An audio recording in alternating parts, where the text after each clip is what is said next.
은혜가 충만하신 하나님 아버지, 이 시간 한국미술인 선교회 원래의 만나로 주님 앞에 예배의 자리로 나아가게 하심에 감사를 드립니다. 우리의 삶을 인도하시고 예술이라는 귀한 은사를 통해 하나님의 영광을 나타내게 하신 주님의 은혜를 찬양합니다.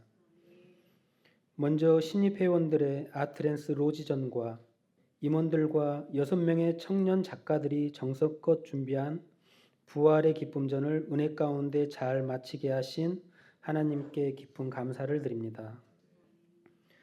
전시장에 걸린 작품들뿐 아니라 다양한 체험형 프로그램을 준비하는 모든 과정 가운데 주님의 손길이 함께 하셨고 전시를 통해 부활하신 예수 그리스도의 생명과 소망이 아름답게 드러났음을 고백합니다. 하나님께서 목사님의 입술을 주장하셔서 선포되는 말씀 가운데 하나님의 뜻이 선명하게 드러나게 하시고 우리 모두의 심령이 말씀으로 새로워지고 도전받는 은혜의 시간이 되게 하시며 그 말씀이 우리의 창작과 삶 속에 살아 움직이게 하시고 세상을 밝히는 진리의 빛이 되게 하옵소서.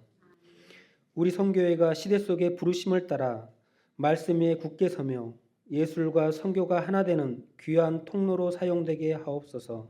주님을 사랑하는 마음으로 서로를 섬기며 함께 걸어가는 선교회의 모든 발걸음 위에 늘 주님의 평강과 은혜가 충만하기를 소망합니다.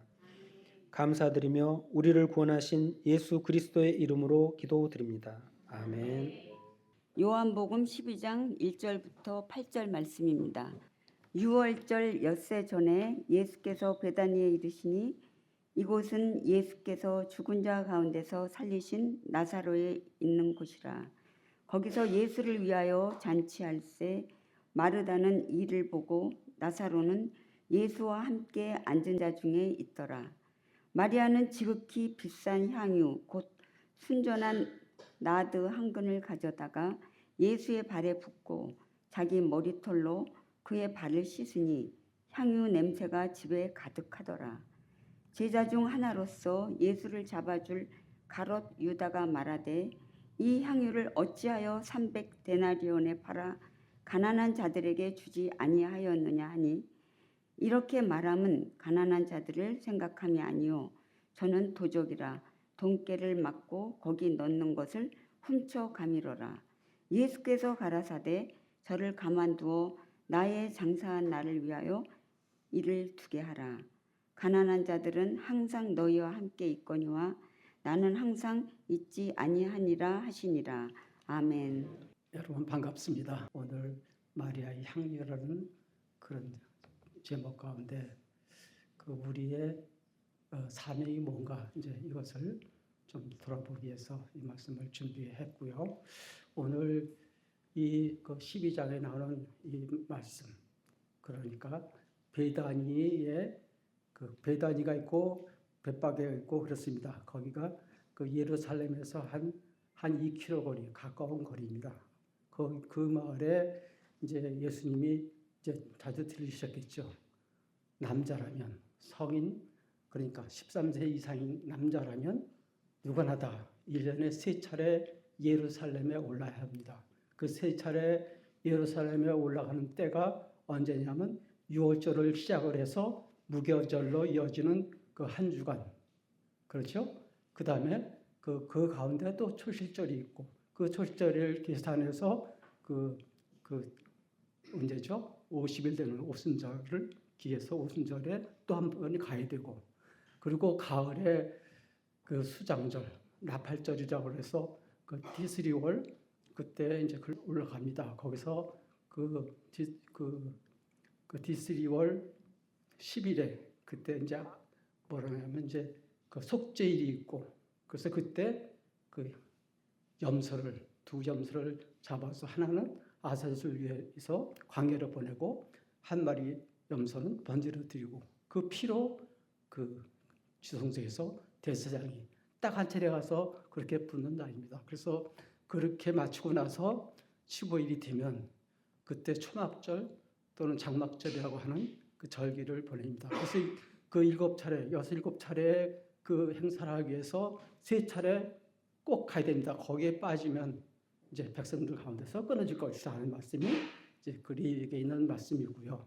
그래서 오늘 12장에 그 시작되는 이 말씀은 그 앞에 11장하고 연결이 되어 있습니다. 11장에서 그것을 우리가 좀 주목하면 그것과 12장에 나오는 이 말씀 가운데 뭔 얘기가 나오냐면 예수님께서 십자가에 죽으심이라는 것. 그러니까 죽음과 부활이라는 얘기가 이 두 장에 나타나고 있습니다.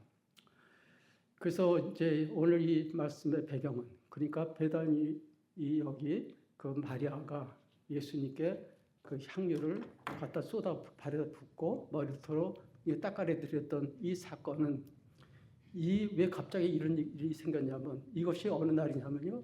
여섯째라거든요. 12장 1절 보실까요? 6월절 엿새 전에 그렇죠? 6월절 엿새 전에 그러면 6월절은 엿새 후면 그날이 6월절입니다. 지금 우리 뭐랄까 달력으로 계산하자면 춘분이 있는 한 3, 4월경 그때를 얘기를 하고요. 그래서 그 아비벌 또는 니사롤이라고 하는 이 춘분에 있는 그 달에 그 15일 그러니까 14일 저녁에 양을 잡아서 먹습니다. 구워서. 그리고 바로 다음 날부터는 그러니까 그렇게 해서 다음 날부터는 무교절로 시작이 되고 그리고 그 이제 안식일이 시작되죠. 그렇게 하면서 그 첫날을 안식일로 해서 한 주간이 시작됩니다. 그 앞에 6월절 예수님께서 이곳에 오신 것이 이제 공생의 마지막 때입니다. 3년에 이제 공생을 마치고 마지막에 오른 때가 언제냐면 6월절이 다가와서 오르셨죠.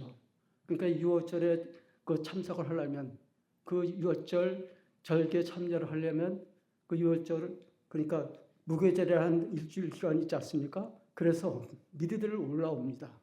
왜냐하면 그 묵을 곳을 이제 정해야 되니까.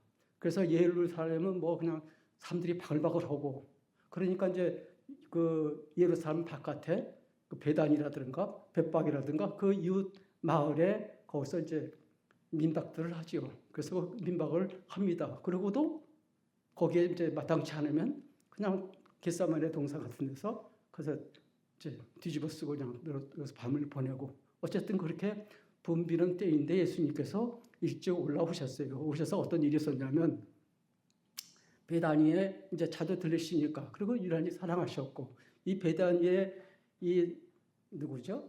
그 나사로 그다음에 마르다 그리고 마리아 이 삼남매가 살고 있는 곳입니다. 부모도 없이 제 자매가 살고 있는 곳에 늘 들리시고 그래서 가깝게 지내시죠. 그런데 그 나사로가 이제 죽게 생겼다고 연락이 왔어요. 예수님이 마침 여기는 안 계셨고 다른 곳에 계셨는데 그 전가를 듣고 예수님이 듣고도 바로 안 갔어요. 이틀 후에 가십니다. 그리고 가니까 이미 나사로가 죽은 지는 이제 나흘이 지나서 이제 무덤에 묻어놨는데 뭐 몸에서 이제 썩는 냄새가 나는 지경이 됐죠. 그래서 그 나사로를 이제 불러서 살리십니다. 이 사건이 예수님의 부활과 연계되어 있는 이 사건이죠. 무슨 얘기냐면 제자들에게 내가 가난들에게 잡혀서 고난을 받은 후에 3일 후에 다시 살 것이라고 그 얘기를 몇 차례를 하셨거든요. 우리가 가장 기억나는 것이 뭐냐면 이제 그 가이사랴 빌립보 그리고 가이사랴라는 곳은 그 지중해 해변에 있는 곳이 있고 그건 헤롯이 지은 것이고요. 그다음에 가이사랴 빌립보는 빌립이 그 헬몬산 그 산기슭에다가 지은 곳이 거기가 가이사랴 빌립보입니다. 거기서 제자들을 들어와서 하신 말씀이 뭐냐면 그 마을에 풀어놓고 그들이 돌아다니게 한 다음에 돌아온 후에 이제 사람들이 나를 누구라고 하더냐. 그러니까 뭐 선지자다 뭐 이렇게 저기 얘기를 하니까 이제 그럼 너희는 나를 누구라 하냐 이렇게 물으시거든요. 그러니까 베드로가 주는 그리스도의 이제 거기서 고백을 하죠. 주는 그리스도의 도요 살아계신 하나님의 아들이라고. 그러니까 그 말씀을 하시면서 그때서 이제 뭘 얘기를 하시냐면 내가 관원에 잡혀서 그 죽은 후에 3일에 부활할 것 같다고 그때도 얘기를 하셨거든요. 그 얘기를 듣고 아주 흥분해가지고 베드로가 그럴 수 없다고 예수님을 붙들고 흔들면서 이제 그때 예수님께서 사탄아 물러가라 그렇게 사탄이라고 얘기하신 적이 있어요. 무슨 얘기냐면 예수님께서 이렇게 누누이 자기가 죽을 걸 얘기를 하시고 부활할 것도 얘기를 하신 거예요. 그런데 예수님께서 이제 마지막 그 6월절에 이제 올라가셨는데 일찍 올라가셔서 이 나사로가 죽은 이제 이런 사건을 만난 거죠. 그런데 죽게 생겼으니 와달라는데도 바로 안 가시고 한 일주일쯤에 가시는 거예요. 그러니까 죽은 애 가신 거예요. 그러니까 이제 뭐냐면 그 마르다가 일찍 오셨으면 우리 그 오빠가 죽지 않았을 텐데 이제 그런 얘기를 이제 하죠. 그리고 이제 마르다와의 대화가 나옵니다. 그래서 마르다에게 하시는 그 유명한 말씀이 11장 가운데 있어요. 잠깐 보실까요? 11장 좀 보실까요? 25절을 보십시다. 24절에 봅시다. 마르다가 이르되 마지막 날 부활 때에는 다시 살아날 줄 내가 아나이다. 예수께서 이르시되 나는 부활이요 생명이니 나를 믿는 자는 죽어도 살겠고 무릇 살아서 나를 믿는 자는 영원히 죽지 아니하리라. 이것을 내가 믿느냐 이 말씀을 하십니다. 그러니까 이 가족과는 그러니까 이제 죽음과 부활이라는 것이 얽혀 있어요. 그래서 마르다에게 그것을 이제 나를 믿으면 영원히 살 것이라는 것을 이제 분명히 말씀하시고 이제 제자들 들었겠죠. 그러고서 그 이틀 후에 간 곳이 거기가 이제 그 무덤 아닙니까? 그래서 이제 그 무덤에서 나사로를 불러내고 그가 묶여 있는 그런 수의를 다 풀어서 자유롭게 다니도 놔둬라 이런 말씀할 때 그때 여기에 무슨 얘기냐면 6월절 명절이라 많은 그 유대인들이 전국에서 다 모인 거예요.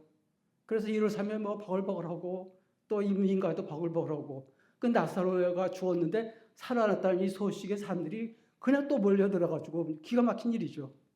이게 어떤 일이냐면 이게 계기가 돼서 이 사람들이 이게 이제 퍼졌죠. 그 부활이라는 사건.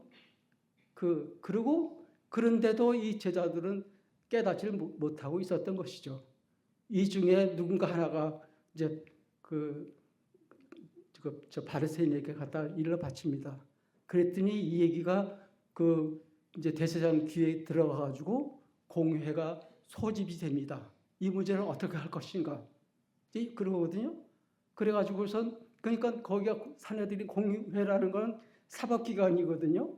거기가는 그 유대 민족에 그리고 거기는 이렇게 뭐랄까 재판이 그냥 이래예요. 그냥 뭐 이렇게 무슨 우리 지금 민주주의 국가처럼 이렇게 삼심제가 아니라 지금으로 얘기하자면 무슨 헌재 같은 거예요. 거기서 얘기하자면 그 의장이 딱 그 얘기를 합니다. 11절에 다시 한번 조금 보십시다. 49절을 좀 보실까요? 그 중에 한 사람 그 해의 대제사장 가이바가 이 가이바는 이 당시에 이제 그 사내들의 의장이죠. 그들에게 말하되 너희가 아무것도 알지 못하는도다. 한 사람이 백성을 위하여 죽어서 온 민족이 망하지 않게 되는 것이 너에게 유익한 줄을 생각하지 아니하는도다. 이렇게 얘기를 합니다. 그러면 예수를 잡아 죽여야 된다면은 그러면은 율법에 근거를 해야 될 거 아니에요? 율법 모세오경에 특히 거기 그 레위기에 보면은 그 율법이 나옵니다. 어떤 자는 쳐 죽여라. 뭐 부모한테 뭐 이렇게 한 자는 죽여라. 그죠? 뭐 남자끼리 여자끼리 뭐 그렇게 한 자들은 꼭 죽이라고 이렇게 있습니다. 그게 법규가 다 있어요. 이 법은 아무 관계없이 적용도 않고 이렇게 좀 정적으로 방법을 생각해 낸 거죠. 그것이 뭐냐면 이를 죽여서 그 민족이 평화를 얻게 한 것이죠. 왜냐하면 여차하면 이 예수 그리스도의 그 뒤쫓는 그 무리들과 그리고 부활이라는 사건을 위해서 온 국민들이 그냥 이렇게 난리가 나고 그러니까 이것은 로마가 이제 주시하고 있는 거예요. 광화문에 그래도 뭐 10,000명, 20,000명 뭐 얼마씩 모이면 벌써 경찰이 주목하듯이 주목하는 거죠. 예. 이게 이제 소요가 날까봐 그렇게 되면 나 땅도 뺏기고 우리 민족이 뺏길 것이다. 이게 우려가 돼서 판단을 한 겁니다. 정적인 판단을. 그래서 그렇게 죽이자고. 그러고서는 이제 모의를 합니다.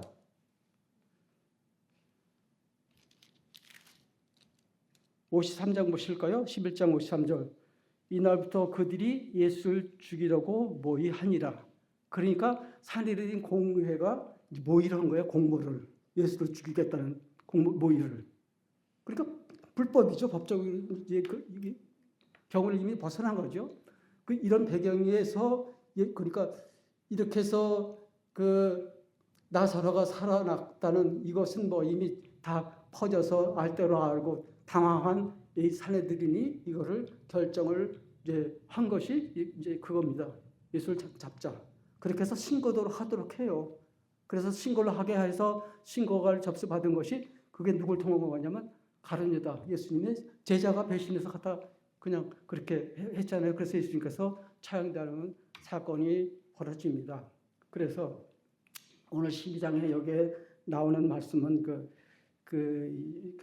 마리아가 그 향유를 부었던 이 사건과는 어떤 것이 관계냐면, 그래서 이미 오빠가 그 죽은 오빠를 살려냈던 이 사건으로 해서 이미 이제 소문이 나오고, 그 다음에 이미 그 산헤드린의 거기서는 귀가 들어가서 이미 이제 죽이기로 저지르고 이제 어떻게 잡을 것인가, 어떻게 죽일 것을 이제 이렇게 모의하고 있는 가운데입니다. 그러니까 이 소문을, 그러니까는 이 마리아 입장에서는요, 촉각을 세울 수밖에 없죠.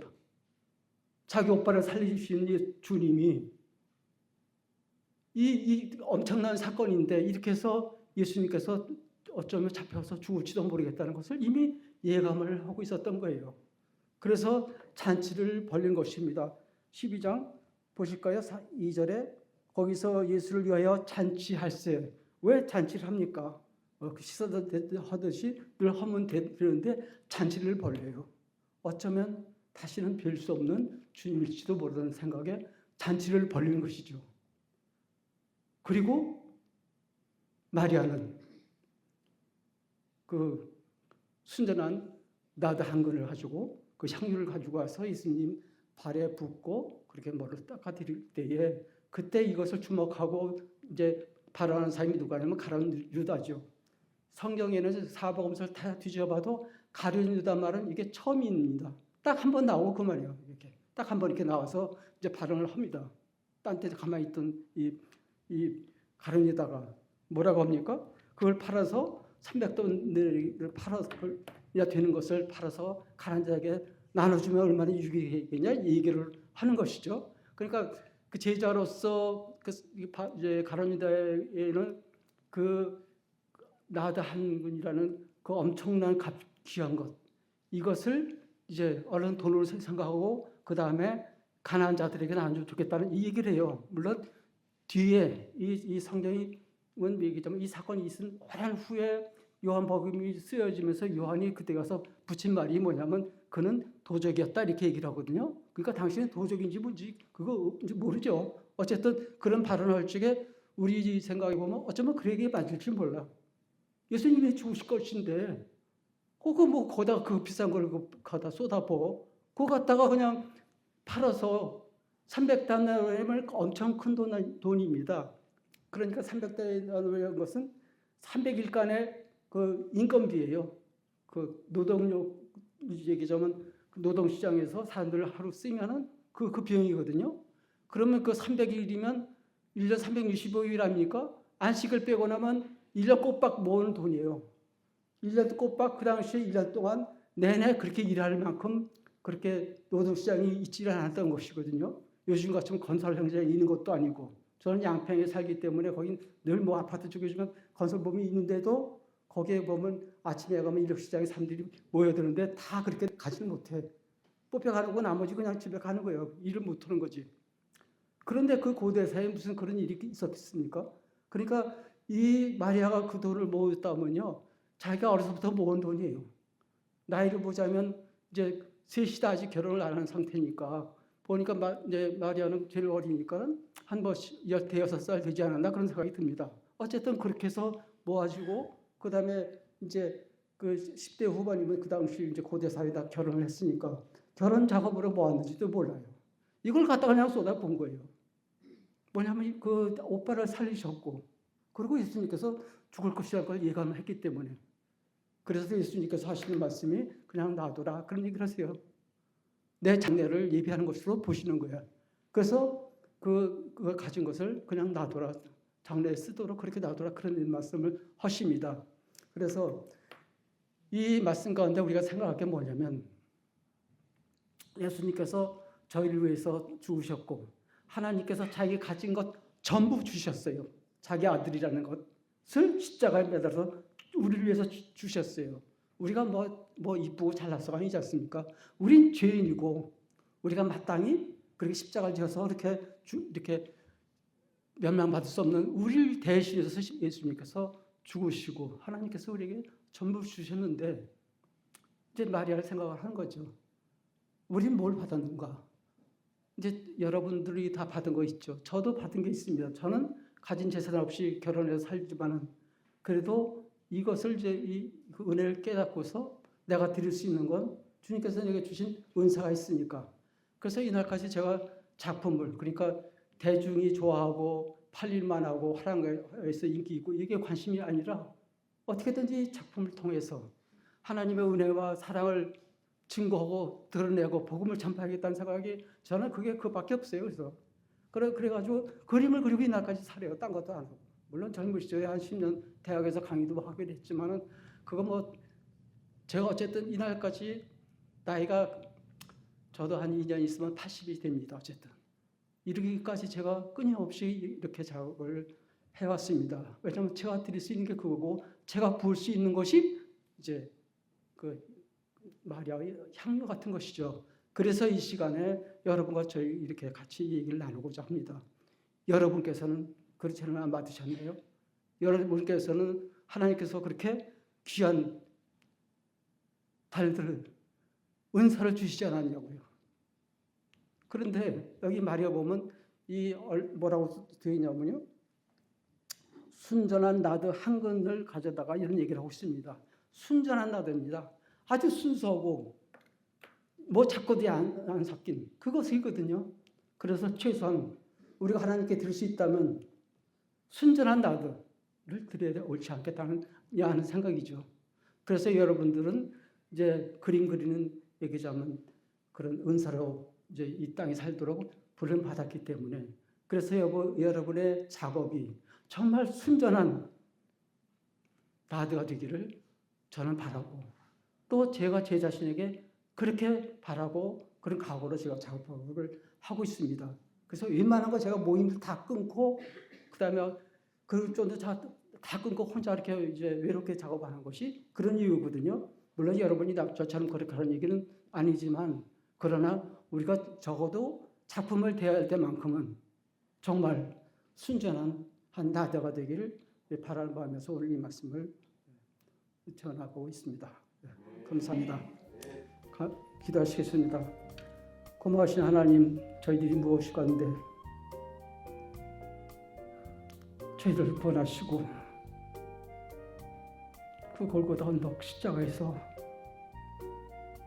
물과 피를 다 쏟으셨나이까. 하나님께서 저에게 하나님의 전부를 주셨는데 저희가 가진 것 주님께 드려서 이 땅을 사는 동안 하나님 영광과 하나님의 그 선하신 구속함의 향기를 드러내는 저희들 되게 하여 주시옵소서. 예수님 이름으로 기도합니다.